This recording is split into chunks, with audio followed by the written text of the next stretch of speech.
Bem-vindo a mais um Vem Ver Clássicos, o programa que te remete diretamente a décadas passadas, para que você possa conferir a mesma palavra da verdade que hoje te alcança, manifestada em ambientes históricos e geográficos bem diferentes. Agora, prepare o seu coração para ouvir a palavra de Deus. Deixe que ela frutifique em sua vida. Vamos abrir em Malaquias 4, verso 6. Os que possuem a Bíblia na versão que eu leio, que é a versão revista e atualizada, leiam comigo, por favor, em voz bem alta. Ele converterá o coração dos pais aos filhos e o coração dos filhos aos seus pais, para que eu não venha e fira a terra com maldição. Agora abra a palavra de Deus no Velho Testamento, no segundo livro de Samuel. Segundo livro de Samuel, capítulo 13. E podem assentar.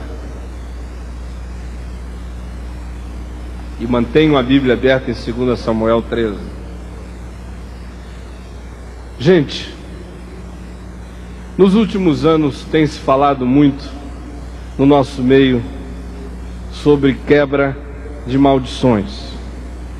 Quebrar a maldição dos antepassados, pactos, convênios, vínculos que os nossos avós ou bisavós ou pais ou aqueles que nos criaram ou aqueles que formularam a cultura da nossa família, da nossa casa, que geraram, que gestaram a ambiência em função da qual nós somos criados, coisas essas que muitas vezes estavam impregnadas de cargas malignas, de informações malignas, de espíritos malignos, de compreensões malignas, das quais a gente precisa se ver livre. São cargas que às vezes acompanham a mente, que se enraizam até no subconsciente da gente, que são responsáveis pelos estímulos e pelas respostas erradas que nós damos à vida, e por coisas que tantas vezes continuam a nos acompanhar sem que a gente perceba. Eu acredito que há aspectos seríssimos nessa preocupação relacionada a nos vermos livres de todas essas cargas de condicionamentos, de cultura e de influência demoníaca vinda do passado, traspassando nossas famílias, coisas que nós precisamos de fato discernir, nos vermos livres delas. Eu me preocupo, todavia, com o fato de que não tem havido a mesma preocupação, nem a mesma atenção relacionada àquelas que não são as maldições de ontem, não são as maldições do passado, não tem nada a ver com o vovô, a vovó, o tio, o pai, a mãe. São as maldições de hoje. Aquelas têm a ver com você. Não tem a ver com a cultura dos seus antepassados, tem a ver com a cultura que você está criando dentro de casa. Tem a ver com a sua total responsabilidade. Repousa exclusivamente sobre os seus ombros. Você é a pessoa absolutamente responsável por discerni-la, por percebê-la e por impedir que ela cresça, se espalhe, se enraize dentro da sua própria vida. Nesse sentido, eu acredito que Davi e seu filho Absalão constituem o melhor e o mais trágico exemplo de um pai e de um filho que não conseguiram a seu tempo e na hora apropriada discernir algo extremamente maligno que começava a crescer entre eles. Raízes de morte, de amargura, de ódio, de destruição, que haveriam de abalar radicalmente as suas vidas e infelicitá-los para sempre debaixo do sol. Esse texto que nós lemos nos fala que é condição absolutamente imprescindível para que maldições na família sejam canceladas, Não apenas que você ore repreendendo-as, não apenas que você discirna o que no passado houve. Diz a palavra de Deus que é absolutamente importante quanto a cancelar estas coisas hoje, que o coração do pai se converta ao seu filho, que o coração do filho se converta ao seu pai, que o coração do marido se converta à mulher, que o coração da mulher se converta ao marido, que o coração da mãe se converta à filha, que o coração da filha se converta à mãe.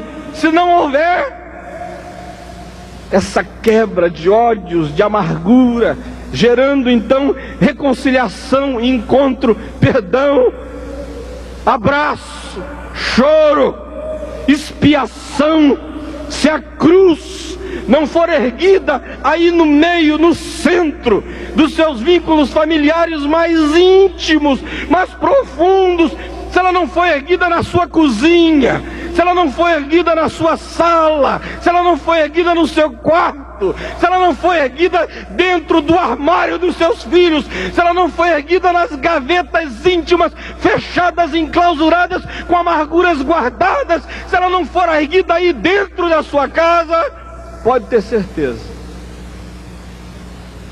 você vai ser ferido com maldição.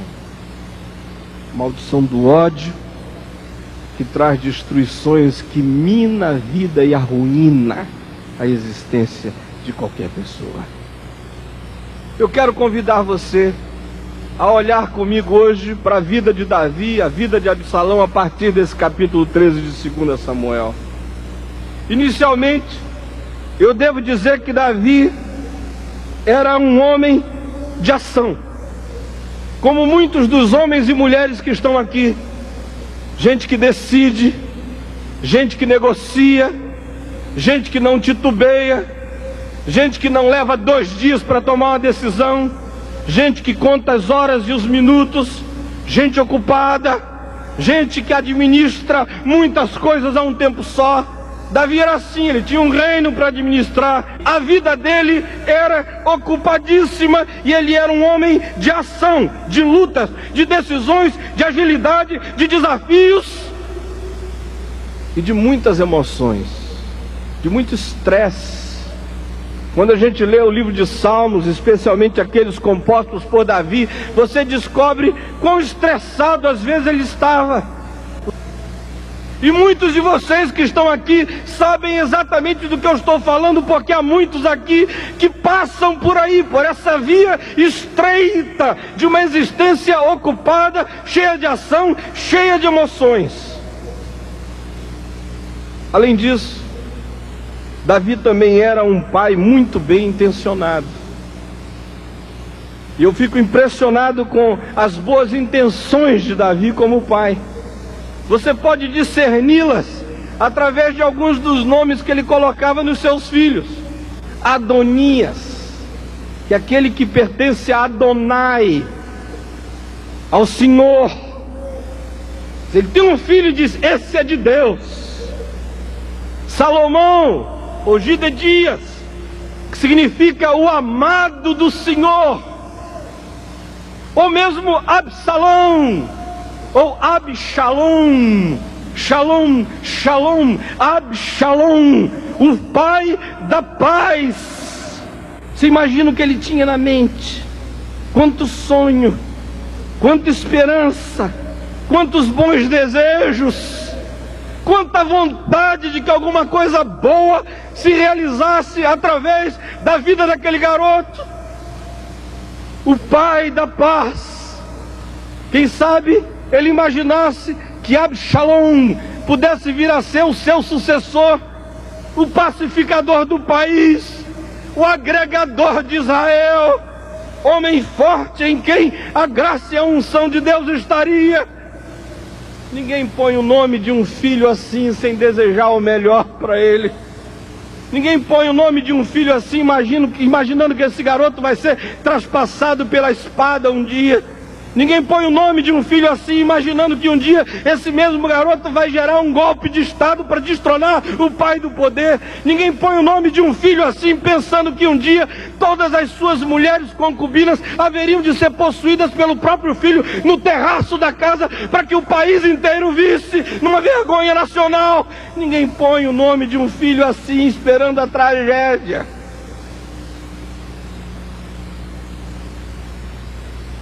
Quando os meus filhos foram nascendo, eu fui colocando neles nomes de esperança. Ciro, seu libertador. Isaías 45. Davi, aquele a quem Deus ama. Senhor, está aqui, Davi, aquele a quem Deus ama. Lucas, não tinha um significado, tinha uma história de amor a Deus, ao próximo. Servo de Deus e médico, que quer escrever as histórias dos Atos dos Apóstolos. Juliana, a filha da graça. Quem são seus filhos? Davi gerou filhos e sonhou o melhor para eles e colocou-os diante de Deus com a melhor de todas as suas expectativas. Agora preste atenção nisso, meu irmão, minha irmã, em nome de Jesus. Conquanto Davi fosse um pai que sonhasse com o bem dos filhos, ele, no entanto, não era capaz de transformar suas boas intenções em investimento de vida na existência dos filhos. Sonha o melhor, deseja o melhor, mas não é capaz de investir vida na vida dos filhos. Por quê? Talvez porque estivesse ocupado demais. Do ponto de vista humano, qualquer um podia justificá-lo. Tanta coisa, tanta gente, tanta demanda, tantos requerimentos, tantas solicitações. Talvez porque tivesse filhos demais. Ninguém consegue ser pai para 50 filhos, nem para 30, nem para os 20 que ele teve com as mulheres legítimas. Talvez porque estivesse ausente demais. Talvez porque os filhos só encontrassem com ele em eventos, em ocasiões importantes. Talvez porque não houvesse vida, convívio, intimidade.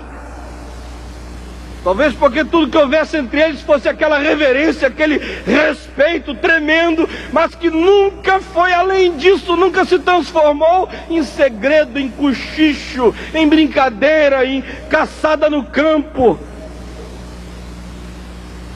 em banalidade, em presença simples, desguarnecida, aberta, despretensiosa, apenas para estar junto, apenas para ser.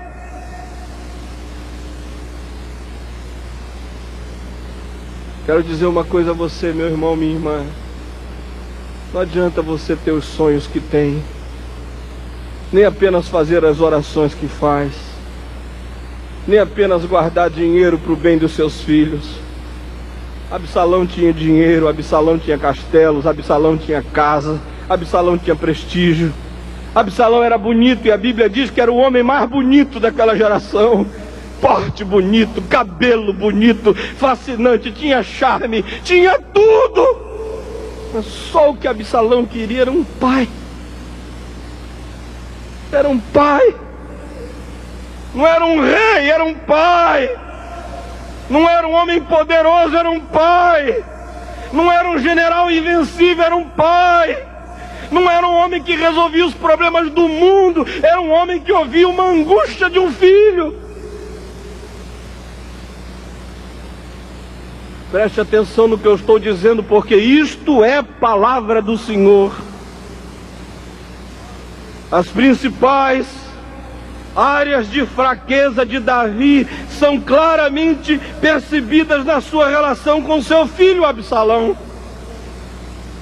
Isso porque a tragédia toda começa a se configurar, a se desenhar no dia em que Amnon, um dos filhos de Davi, se apaixona por uma das irmãs E diz a Bíblia que essa era uma moça bonita, graciosa, charmosa, encantadora, e que Amnon um dia colocou os olhos sobre ela e viu nela não a irmã, viu uma mulher, e a desejou e a cobiçou, e a desejou tão ardentemente que concebeu um plano a fim de possuí-la. Fingiu-se de doente e pediu ao próprio pai Davi que dissesse a Tamar que fosse servir comida a seu irmão, porque este estava num leito de enfermidade.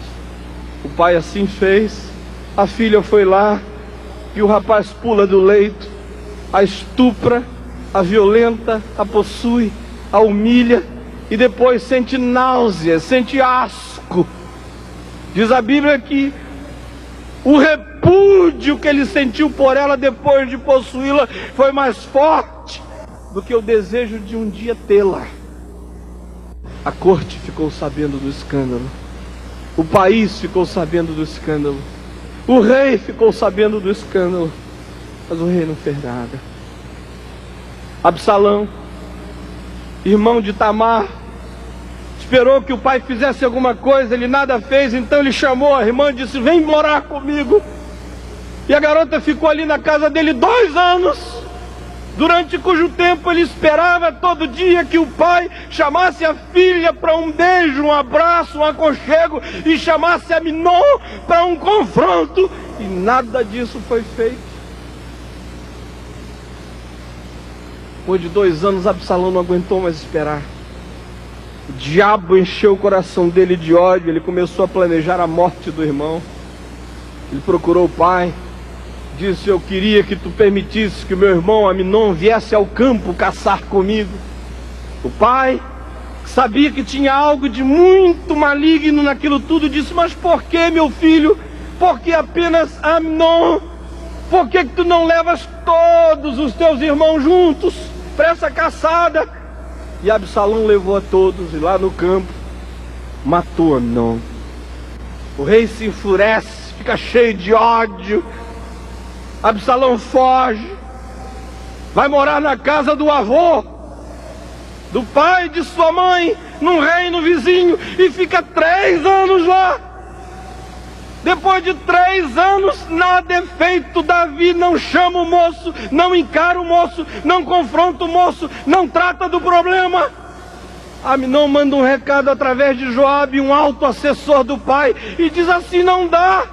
Davi manda chamar a seu filho para que volte para Jerusalém. Ele vem e vai morar a 2 quilômetros de distância da casa do pai, vizinhos.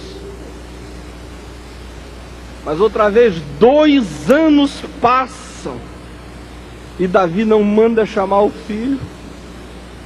Depois de 2 anos ele não aguenta mais e diz: digam ao rei que me mate, mas que me veja o rosto.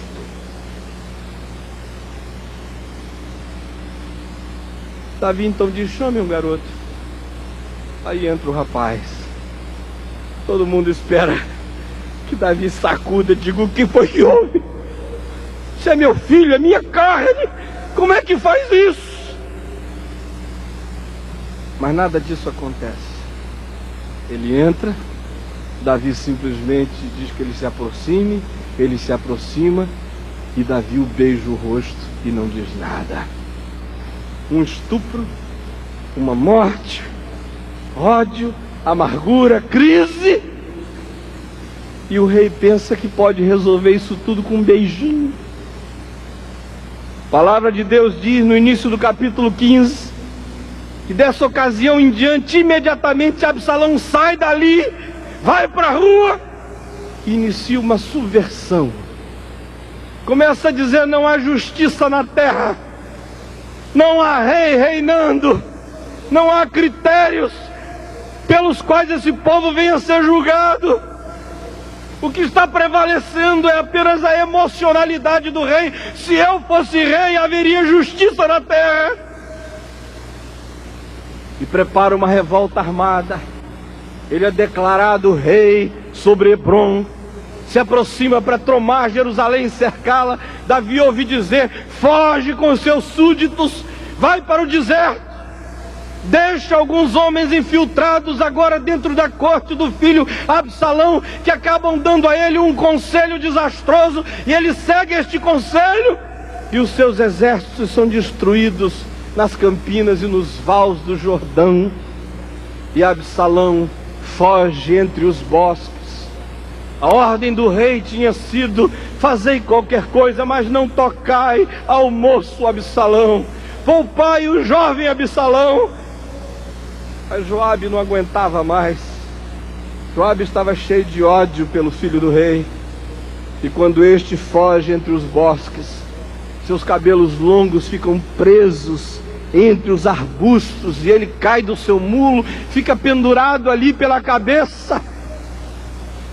E Joabe vem e o executa.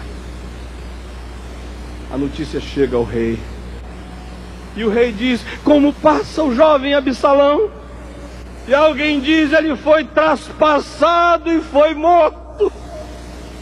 E a Bíblia diz que Davi rasga as suas roupas, cai por terra e lamenta e grunhe e geme: Absalom, Absalom, meu filho Absalom, Absalom, Absalom, meu filho Absalom.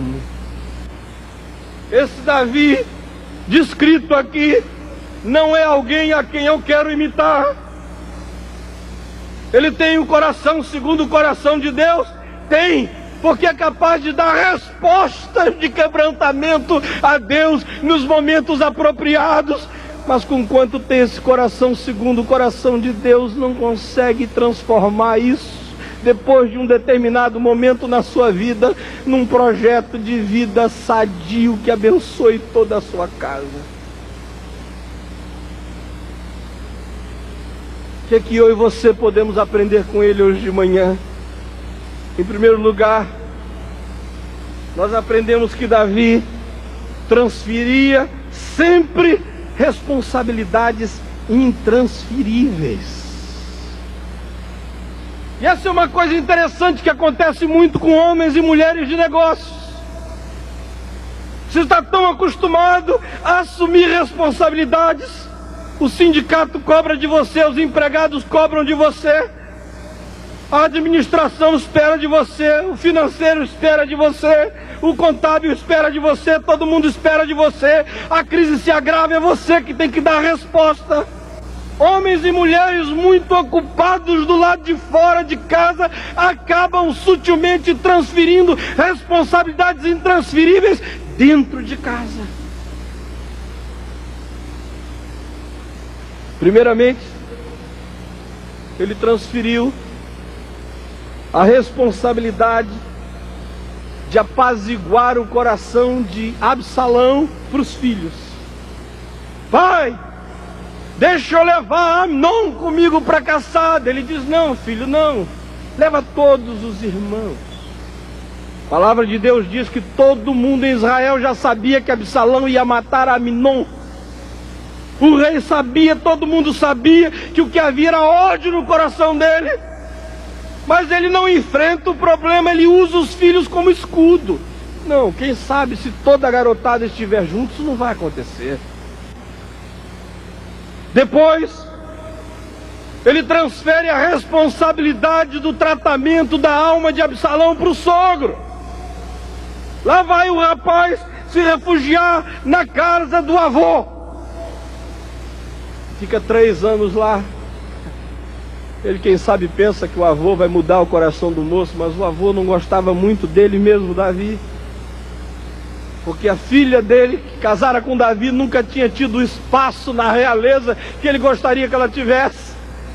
Caiu na mão do avô errado, que encheu a cabeça do menino de mais ódio, de mais amargura, de mais antipatia, de mais revolta. Depois, ele transferiu a responsabilidade para um assessor. É Joabe que tem que tramar a volta do moço para casa, porque o pai não fazia nada. Minha pergunta a você hoje, em nome de Jesus: É para quem é que você está transferindo a responsabilidade de administrar a alma dos seus filhos? Para o avô? Para o assessor? Para os filhos mais velhos? Para a empregada? Para a escola? Para a Xuxa? Para a Angélica? Para a escola dominical? Para o pastor? Para a Donep? Para quem? Essa responsabilidade é intransferível. Essa responsabilidade é intransferível. O filho é teu, a filha é tua, a alma dele vai ser cobrada de ti. Que adianta o homem ganhar o mundo inteiro e perder a alma do seu filho? Que adianta ter um complexo empresarial e uma filha desgraçada, um garoto arruinado em casa? Segunda coisa que a gente aprende com Davi é que ele era capaz de vencer gigantes, mas não sabia confrontar os filhos olho no olho. E dizer: filho, o que é isso que eu estou vendo? Você está sentindo uma atração sexual pela sua irmã? É isso que eu estou percebendo, filho? O que é isso, filho? Você está com ódio no coração, com vontade de matar este? O que é isto, filho? Você está amargurado, empanturrado, socado de desejos malignos. O que é isso que eu vejo? Aí ele não conseguia. Eu conheço muitos pais assim. Hoje de manhã aqui está cheio de gente assim. Sua esposa sabe que eu estou falando a verdade. E você também, como mãe, muitas vezes age do mesmo jeito. E os seus filhos que estão hoje aqui sabem que o que eu estou falando é palavra de Deus para vocês todos, em nome de Jesus.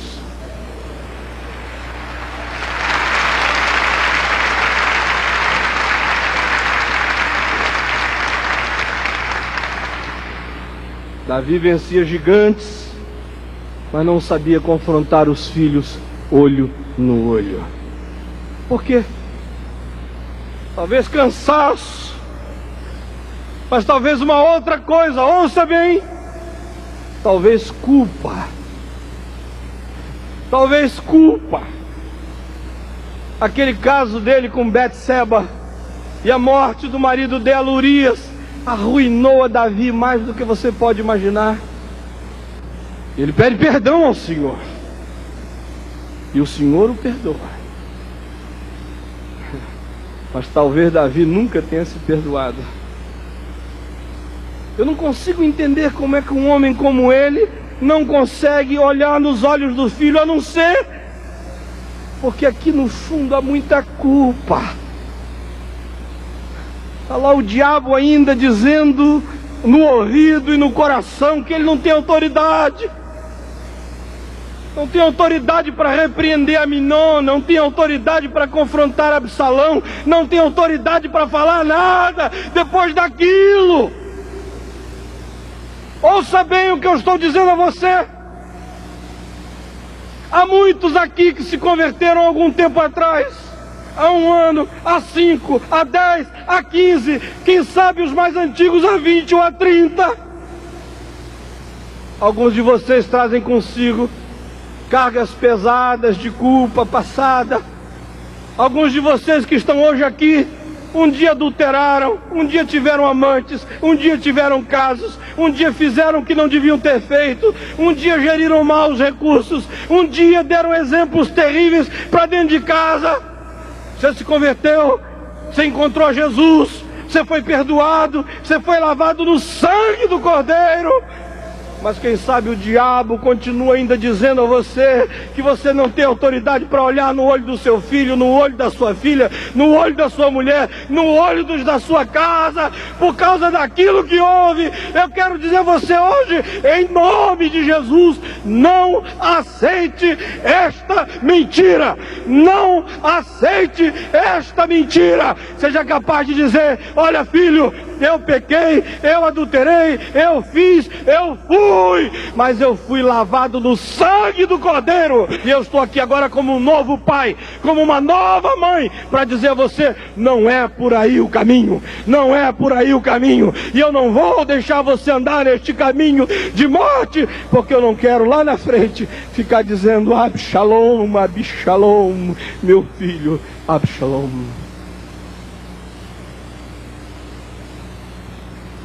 Agora preste atenção. Davi fugia de olhar nos olhos dos meninos. Não confrontou Amnon no caso do incesto de Tamar. Foi Absalão que teve que acolher a irmã. Não confrontou Absalão antes deste matar Amnon, quando todos sabiam que ele ia fazer isso.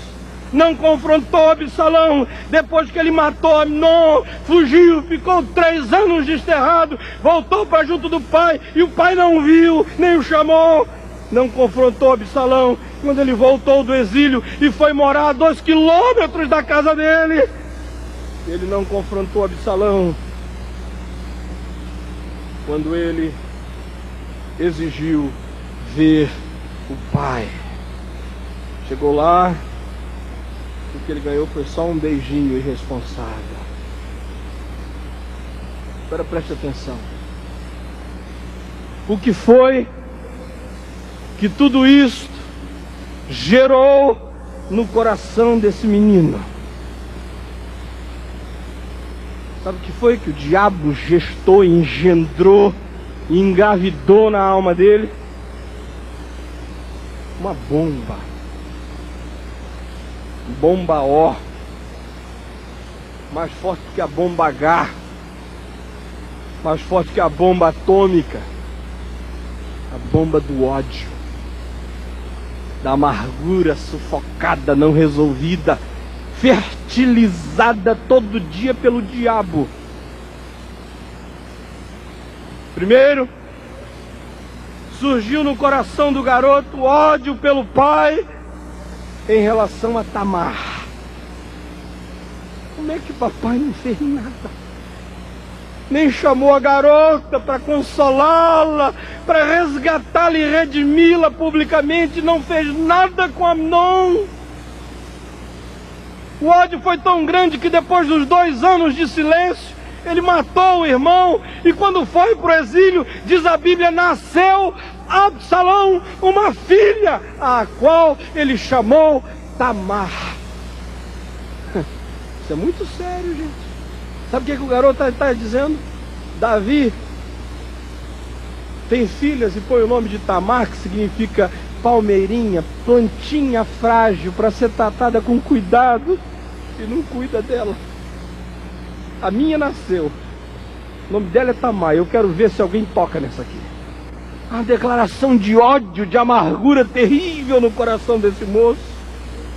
Em segundo lugar, ódio pelo pai em relação ao seu caso em particular. Não consegue entender como é que o pai o deixa sair, o pai não chama, o pai o exila, o pai o traz de volta e não vê, o pai não trata do assunto, o pai não saculeja, o pai não enfrenta, o pai não sacode em nome de Deus. Ele chega a dizer, digam para o papai para me matar, mas pelo menos para me olhar na cara.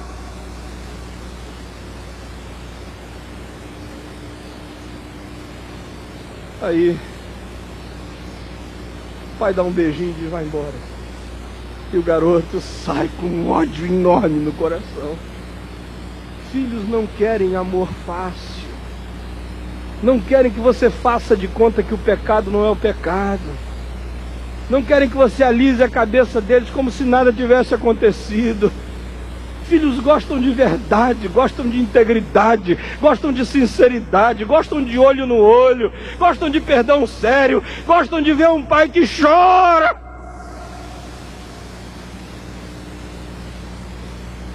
E que não vende barato. Princípios de Deus na vida. Aí o ódio cresce ainda mais. E surge ódio dos pecados passados do pai. Sabe o que acontece quando ele dá o golpe militar, que ele toma o poder? Um dos homens que ele chama para ser seu conselheiro pessoal é um certo Aitofel. Sabem quem é esse Aitofel? É o pai de Betseba. Sabe quem é Betseba? Era o caso de Davi. Eu vou dar uma ferrada no papai agora. Aí ele pega o pai do caso dele. E esse homem jamais tinha conseguido perdoar Davi. O ódio dele por Davi é tão grande por ter entrado na vida da filha dele, arruinado tudo, que o conselho que ele dá a Absalão é o seguinte: olha, o que um dia o teu pai fez aí nas escondidas com a minha filha, eu te aconselho a fazer no telhado, com telão. Pega todas as mulheres dele e possui no telhado, para que Israel inteira veja. Você veja o ódio que o diabo está gestando e fazendo crescer aí. E por último, surge ódio dos amigos do pai. Ele passa a ter ódio de Joabe. O pai dava muito mais atenção ao Joabe do que a ele. Tinha mais tempo para Joabe do que para ele. E ele agora odeia todos aqueles que possuíam a alma do pai. E quando ele se torna o rei, para reinar os exércitos de Israel no lugar de Joabe, ele chama um certo Amassa. Sabe quem era esse Amassa? O pai dele tinha um caso com uma parenta íntima de Joabe. Ele está lavando a roupa suja, a podridão da corte, botando tudo isso para fora, ventando o ódio dele para todos os lados, em todas as direções. Preste atenção no que eu estou dizendo, em nome de Jesus. A tragédia de Davi e Absalão deveria nos ensinar algumas coisas básicas hoje. Primeira, só o que nos salva da tragédia familiar é a nossa conversão aos nossos filhos. Não adianta ter boas intenções apenas. Não adianta dar a eles nomes santos. Não adianta trabalhar por eles. Não adianta nem apenas dizer: ó Deus, toma conta deles. Você tem que se converter a eles, para que a terra não seja ferida com maldição. Eu viajo 2, 3 vezes por semana. Viajo 120 vezes no ano aproximadamente. Prego no mínimo 600 todos os anos. Acossado por convites de todo lado, 1.200, 1.300 convites todos os anos para o ano seguinte. Viagens para o exterior, convites do exterior que, se eu quisesse atender, eu enchia minha agenda o ano inteirinho só viajando de país para outro país. Você diz: com que autoridade é que você está falando isso? Estou falando isso com a autoridade em nome de Jesus. Falando isso com a autoridade de quem viaja, mas de alguém que está disposto a arrebentar qualquer agenda para não esmagar a vida de um filho. Eu estou pagando um preço seríssimo.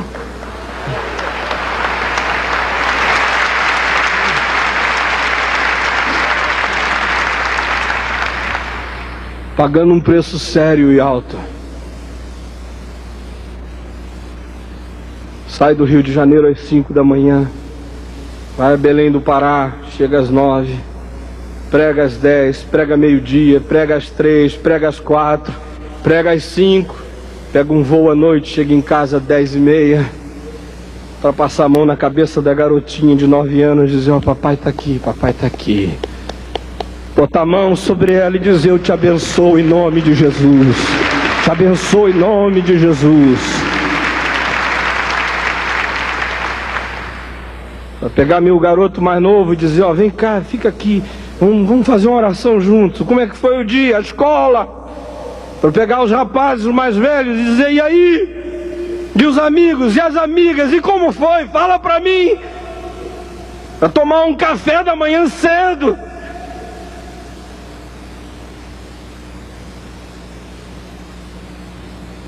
Eu não quero ganhar o mundo inteiro e perder o Ciro. Não quero ser conhecido como um grande homem de Deus no Brasil com a casa arruinada.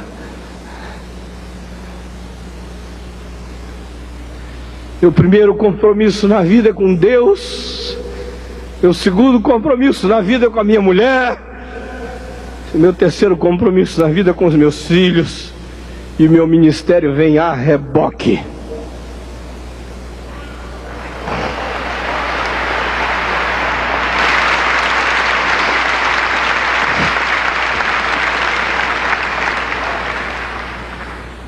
Pais convertidos aos seus filhos não transferem responsabilidades, nem para o melhor avô, nem para a melhor avó, nem para o filho mais velho, mais responsável, nem para o pastor mais santo, nem para o psicólogo mais dedicado, nem para a escola mais cristã, nem para a igreja mais ungida. A responsabilidade é minha, é minha, é minha, é minha e é minha, e é minha, e é minha, e é minha, e não é de mais ninguém.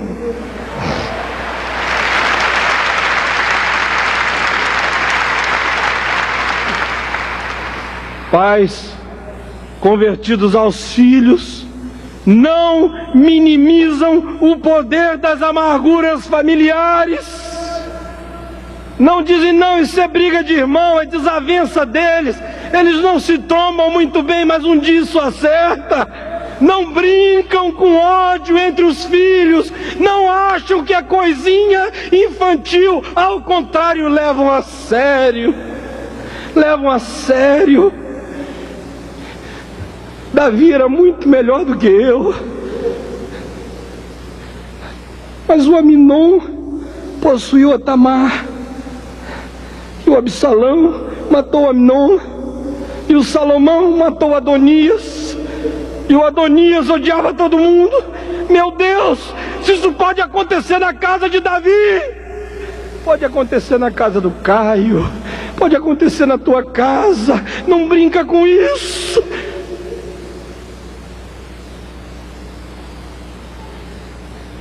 Pode acontecer especialmente onde há dinheiro. Como eu tenho visto ultimamente familiares de empresários evangélicos ricos brigando por causa do dinheiro. Eu estou te falando isso porque eu sei. Pais convertidos aos seus filhos levam isto a sério. Exorcizam essa coisa lá do fundo da alma em nome de Jesus enquanto dá tempo. Tratam disto, oram por isto, conversam sobre isto, choram acerca disto.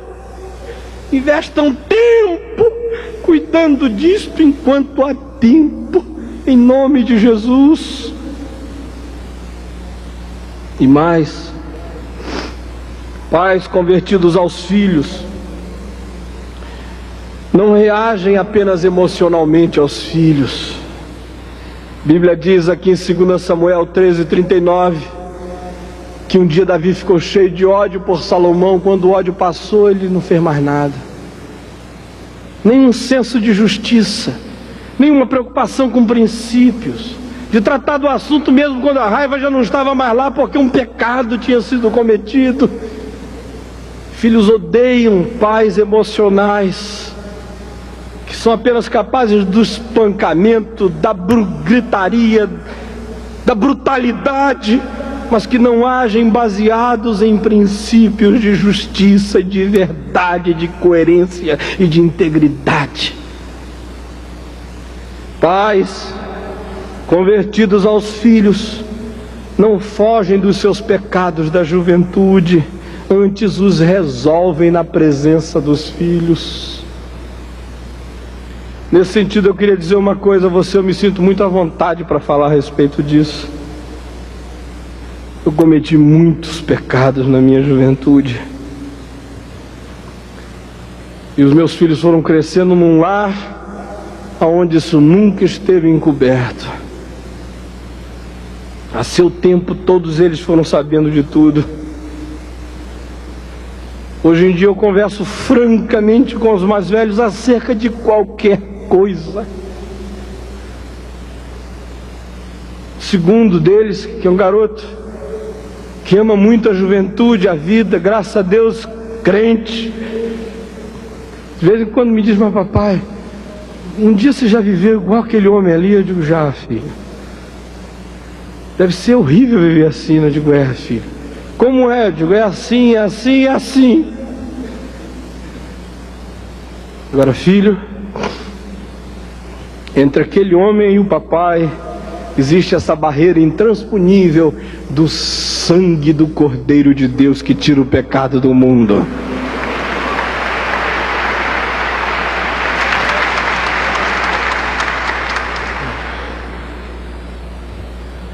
E é porque eu sei como aquele negócio é podre que eu estou dizendo a você: não chega nem perto, filho. Você não está perdendo nada, em nome de Jesus.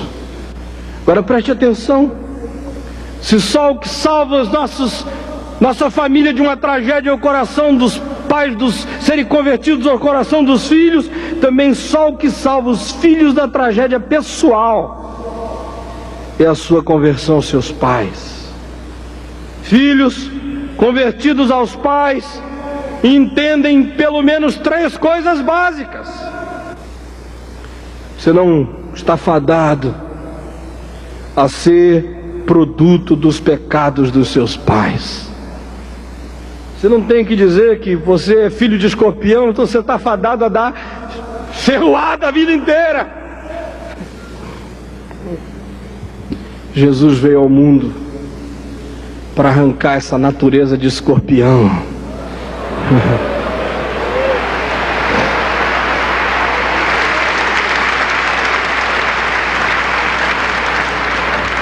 Veio ao mundo para desensinar você a ferroar. Em segundo lugar, você não deve nunca pensar que o tempo sarará os seus ferimentos. Nunca. Não fique pensando que o tempo vai fazer com que o ódio do pai, do Amnon, a dor pela Tamar, todas as angústias que estão aí vão sarar. Trate disto hoje. Trate disto hoje. Vomite isto hoje. Expurgue isto hoje. Deixe o Espírito Santo desenraizar isto de você hoje. Deixe o Espírito de Deus livrar você disto hoje. Hoje é o dia. E eu vim aqui em nome de Jesus para ordenar em nome de Jesus que esse negócio seja arrancado do seu peito hoje, em nome de Jesus. Em terceiro lugar, você tem que tomar cuidado para não cair na teia das amarguras familiares. Cuidado com a divisão da sua herança. Cuidado. Não faça como Davi, que deixou tudo acontecer assim. Cuidado, porque os filhos podem se bater no caminho, se arrebentar tudo. Cuidado, você que é filho. Cuidado com a cobiça que está crescendo. Cuidado com as ambições se desenvolvendo. Cuidado para você não cair numa teia de ódio. Ódio do pai, ódio do assessor do pai, ódio do irmão, ódio da irmã, ódio. Cuidado. Essa é a maldição que eu vim aqui quebrar hoje. Quebrar dezenas e centenas delas hoje. Quando o ódio cair por terra e o Espírito Santo encher seu coração de amor, de reconciliação, de perdão. Malaquias diz: a maldição foi quebrada na terra.